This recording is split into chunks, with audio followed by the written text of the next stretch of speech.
Hello friends, my name is Jitendra Bafna. I am a senior MuleSoft architect. In this video, we are going to see how to design a RAML. RAML is nothing, it's a REST API modeling language.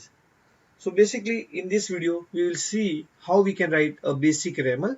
Then in next video, we will move to some complex concept like threads, resource type, secure schemas. Okay. So first, let's try to understand the basic concept of RAML and why we want a RAML. So RAML is the API modeling language, a REST API modeling language. It is a YAML-based language for describing RESTful APIs. When I say describing RESTful API, it means basically you are describing like how does your REST API looks like, what is the request format, what is the response format, how does your URL will look like, what are the query parameters, what are the URI parameters, what are the different like headers. So such kind of things you can get it from this RAML.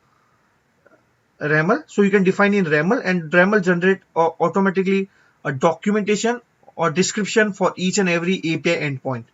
It provides all necessary information or all information necessary to describe the RESTful API. It is a way of describing the RESTful API in that way highly readable to both computers and the human being. So what does this mean? It means when we write a RAML, it automatically generates a documentation. So anybody can go and see the documentation and can start consuming the API, right? We don't have to create any a Word or PDF documentation for each to describe each and every REST API. You can simply share the link of your developer portal, where you have define your all APIs. So anybody can see those API and start consuming their APIs into the application. So particularly it contain all the description about your API, like what is the description, what is REST endpoint, how does your request response look like, what are different error codes, what are query parameters, what are URI parameters, what is the headers, all different parameters. Before we move into further, you know, uh, before we start writing the RAML, we should know some HTTP method. So there are like various HTTP methods supported. One is post. So whenever you want to create any resources, okay, in that case you always use the post method, and post method is always respond with 201 resource created. Get if you want to fetch all the resources or single resources or on basis of some filter, we can use the get method. Patch is basically used to update your resources. Put is basically used to create or update resource. So if resource already exists, it will go and update. If resource is not exist, it will create that resource. Delete, it will either delete the collection of resource or it may delete a one resource depending on what ID we pass it. Now understand what is query parameter and what is URI parameter. URI parameter is also known as a path param. It also known as a template URI because we always enclose a URI parameter into curly braces. URI parameter or path is basically used to identify specific resource or resources where query parameter is used to sort filter those resources. So basically when you want to use the unique URI parameter, when you want to uniquely identify or uniquely you want to face the unique record using unique ID, in that case you use the URI parameters. But whereas query parameter is used to filter or sorting those resources. Example, if I want to fetch the employee detail on the basis of employee ID, so employee ID will be the URI parameter because each and every employee can be uniquely identified using the employee ID. If I want to fetch employee whose age is 25, in that case there can be multiple employee whose age is equals to 25. In that case we can use that age as a query parameter. Okay. So URI parameter is a variable element enclosed in the curly braces inside the relative resources. This is how URI param looks. So employee is the resources, employee ID. It's also kind of resources, but it's enclosed in curly braces. It means it's a query parameter. So like query parameter is basically used to filter or sort the resources. It is passed in the URL as a query string in key value form. So basically we pass as a name value form, like. So basically the car. So there are car, so there can be multiple car of the color black, right? In that case, we pass this as a query parameter. Okay. So now you understand like what is REST API, why we want to use the REST API modeling language, what are the different HTTP method, and what is the URI params or the query params. Let me move to Anypoint platform, a MuleSoft Anypoint platform. So I will start writing some basic RAML. We will see some advanced or complex RAML or nested RAML in upcoming videos. This is the part one. So I will say create API specification. I can say banking API create specification. Basically what I have to do, I have few endpoints. So basically I have 6 endpoints. I want to fetch all the accounts on the basis of customer ID. So customer ID is a query parameter because account is uniquely identified by account ID, not by customer ID, right? So in that case, I will use the customer ID as a query parameter, or you can use that as a header also, because sometimes if you have like customer ID for some of the people, like some of the organization, it can be, some confidential or sensitive data, and they doesn't expect to be the part of a query parameter. In that case, you can pass that as a header or encrypted value, whatever. But we are just going through some, it's just an example. Now create account, we will use the post account, face a single account. Here we can use the account ID to face the single account. So these accounts can be uniquely identified by using account ID. So that's why it's a URI param. Now I have to face the balance. So for that particular account, I have to face the transaction for that particular account, and from date to date is a query parameter. We have to filter that transactions, then fetch the single transaction, then account slash account ID is transaction slash transaction ID. Account will be uniquely identified by account ID, transaction will be uniquely identified by transaction ID. So it's a nested resources. Let me move to Anypoint platform. So this is the place where you write the RAML. This is the place where you can see the documentation will be generated. This is the place where you can create a files, this is your files and all those things. Now I have to create one folder. I will call that folder as examples, and I will just put all my examples here.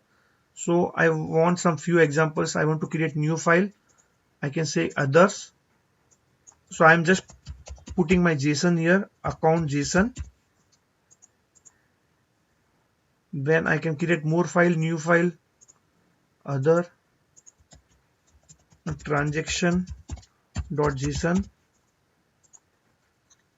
I can use new file, other balances.json.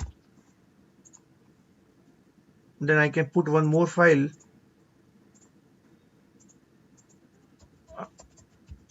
account res.json, account response.json. So I will write account response. I can say message. I can say account created successfully. I have an example accounts and everything. So let me copy from this accounts. This is something wrong. I have to correct it. I will get that. So I can put the balances. Then I can put the transactions.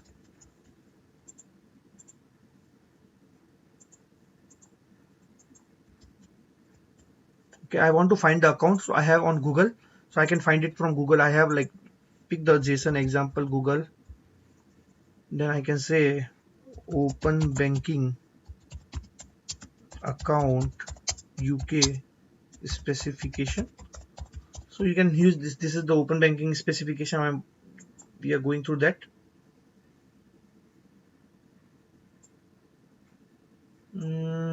Let me check this documentation if I can find something. Yes, it's there. Read. I can say accounts. I get account request. So copy this. I can go to my API design. I can paste it in my account. Okay, these are just examples. This is just example files. So basically, I will tell you what does this mean. So now what I can do, I can say protocol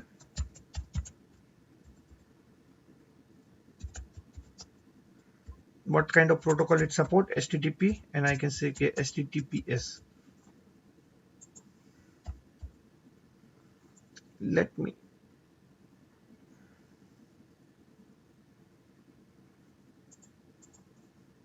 okay, and let me check what are the endpoints we want: get accounts, post account. So my first resource will be always accounts, you can say. So what account I want? Post account, and get is also at same level. Now the second thing, I want to fetch the single account. So account slash account ID. So I will just say account ID, and I want to fetch, I want to get the account, single account. Right now the balances. So balances is one level below the account ID. So I want to fetch the balances for account, for single account. This is also get. Now transaction and balances are at the same level. I don't know why this error. This is not an error. Transaction. This will be also get. Now the transaction ID is one level after transactions. So I can say transaction. Then I can say get. So I have defined it all my resources. You can see it here. I want to check why this balance is giving the error. It should not. Okay, I forget to put the slash here. Okay, always put the slash.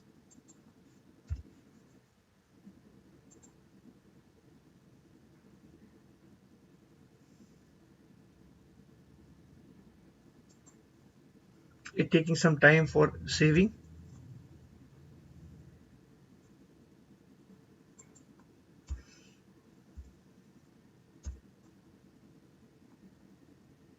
So you can see the balances. You can see all endpoints. So basically I want slash accounts. So get and post, account slash account ID, account slash account ID slash balances, then account slash account ID slash transaction, account slash account ID transaction slash transaction ID. So I have all the 6 endpoints in the place: 1, 2, 3, 4, 5, 6. Now I want to start writing the implementation, or description for each and every endpoint. So first I will say description. So in description I can say create account for customer. Then post will be always have a body. So you can say body.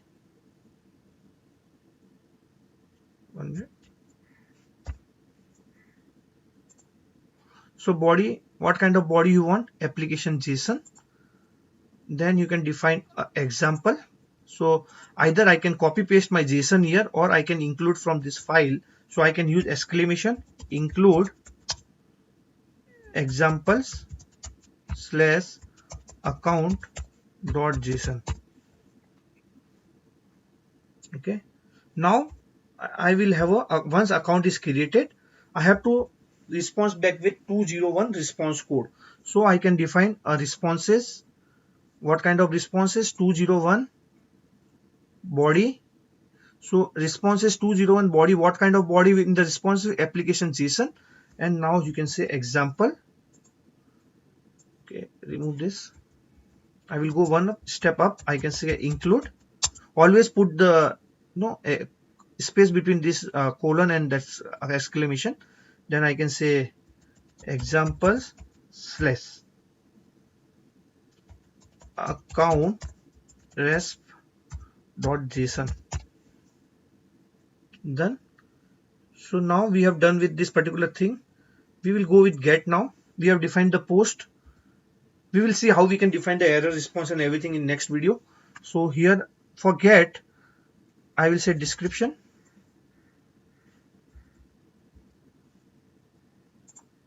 In description, fetch account on basis of customer ID. I want a customer ID as a query parameter. So generally when I want to define the a query parameter, I define in the curly bracket.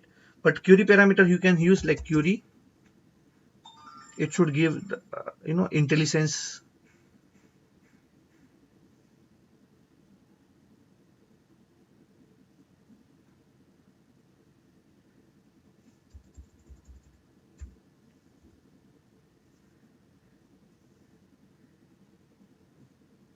Okay, so you can define query parameter.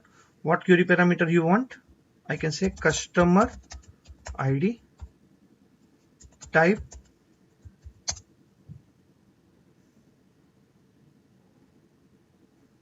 you can say string, required, I will say true. Then also it's not, it's required. Then also you can define example of your ID. It's string, you can say cust 12345, something like this.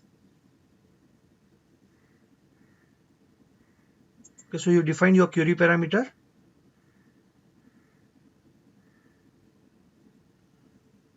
Okay, it will change, don't worry about the error. Now after query, define the query parameter. So once you define the query parameter, you have to define the response. It does, get doesn't contain the body, you can directly define a responses. You can say body 200. I have done some mistake. First it should come as a 200, then it should be body, then application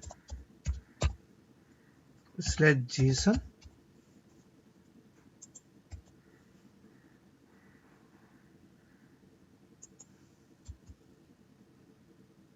okay.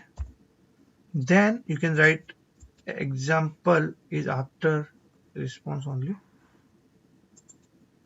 tab example, you can say include examples slash account,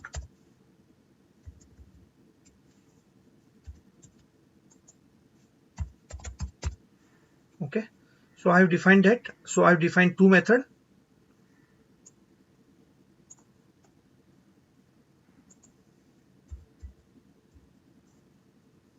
Let me check what is this error. There should be no error, this is perfectly fine.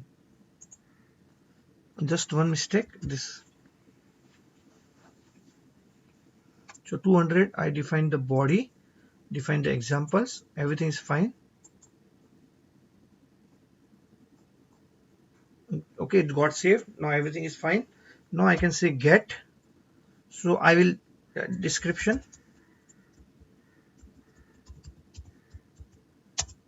fetch single account. Then you know what I can do. So description, after this I don't want any query parameter, I can say responses 200, body, application slash JSON, example exclamation, include examples slash account.json. I'm keeping same. Now I'll go to balance. I can say description, I can say fetch balance responses, I can say 200, body,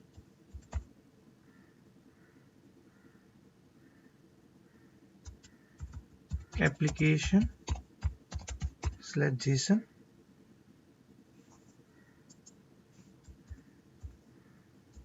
example,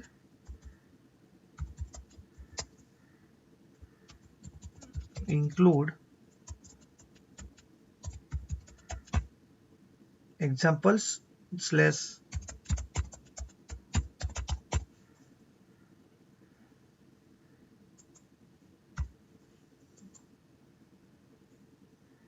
okay. So you have defined your balances also. Now we will define the transactions. You can say description, fetch all transactions. Then I have to define a query. Let me check if I spelling is correct. It should be correct only. Yeah, it is correct. Then I want to define two query parameter, from date I can define type. For now I will keep string, you can keep date also. I can say required false. Example, I can say 2020 0901. I will copy this from date. I will enter. Instead of from date, I can change it to date. You can say 21.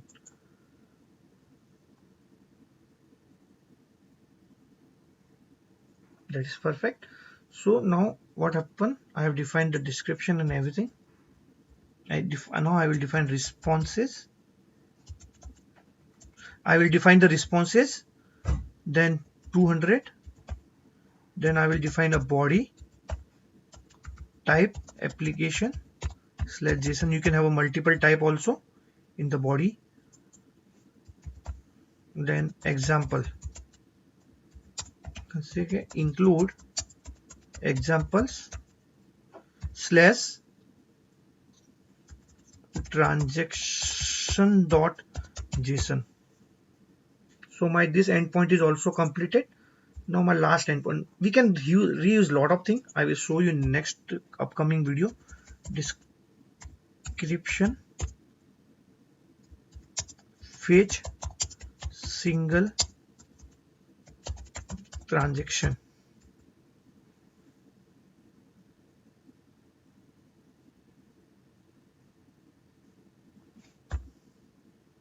Okay, now I can directly write responses.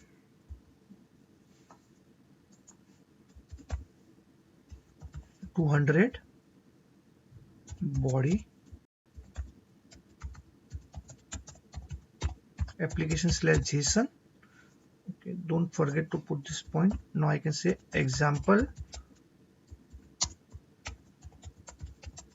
include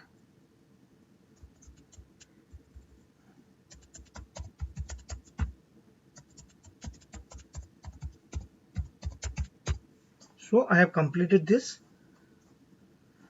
Everything is fine. So you can like see the method here. So you can try it, but you don't have a request URL here, right? So what do you have to do? You can just do the mock test and all those things. So you always enable this mocking service. Once you do that, it will add one URL here. You can see the base URI, and also you can see it here. Then you can just simply send the request.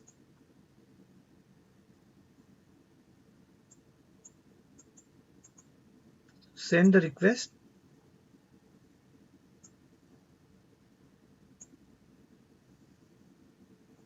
So you got two, okay, no, for post account created successfully. That's a response. Like, like this way you can create, you can do the multiple, like I can say get, try it. I can see give some dummy account ID. So there is a no query parameter send. We got successful response. So this is how you can check your API. You can get the feedback. Now next step, we have to always publish a API to Exchange, to Anypoint Exchange. Publish to Exchange. Once you have created your API and everything is ready,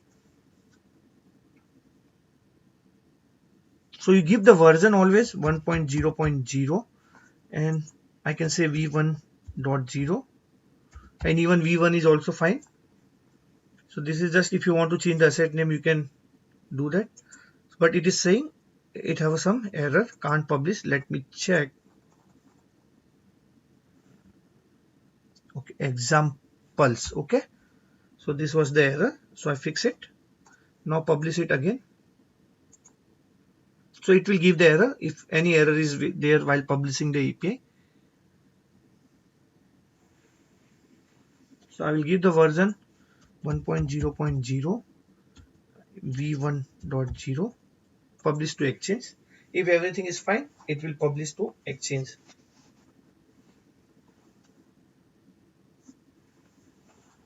So Exchange is nothing, it's a repository for your any assets. So MuleSoft provide Anypoint Exchange. It's a repository for the public and the private assets. So you can see this is my API which I publish to exchange.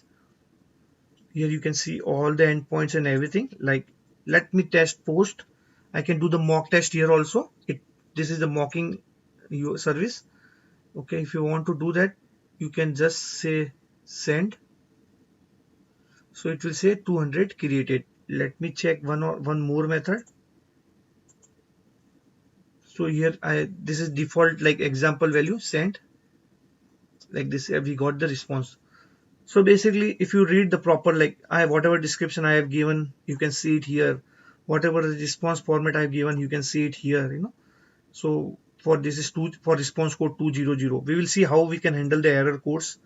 Let me check for post. So post, if you see, this is my request body, and this is my response body and 201. So this is the whole documentation is generated. And this is my endpoint. The endpoint will look like this. It is mocking, that's why it's giving like that. We can add the actual instances also. We will see up in upcoming video. Okay. So this is how you can write a basic RAML using Design Center and the Anypoint platform and publish to the exchange. So in next video, we will see some more complex, like how we can handle the errors, how we can make use of threads to reuse the code. Okay. I hope you like the video. Thanks for watching. If you like the video, please click on subscribe and like button.